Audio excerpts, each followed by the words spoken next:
sebelum ada agama Kristen di Pulau ini ya. Iya. Pengenalan alat musik tradisional kepada siswa-siswi SMP Lentera. Jadi ini diperkenalkan oleh Bapak Amadetra Layas dan Bapak nama Elsa Nduru di Museum Pusaka Nias. Alat musik pertama ini yaitu alat musik religi atau yang disebut dengan fonrahi.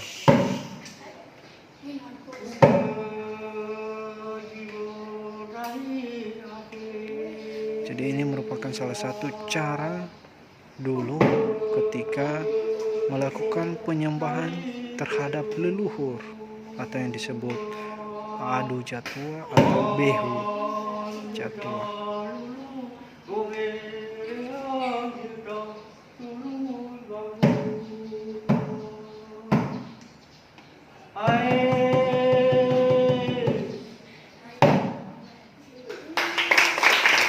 Itulah cara melakukan penyembahan kepada roh leluhur zaman dulu dengan menggunakan fonrahi. Kepada roh leluhur. Kita lanjut ya.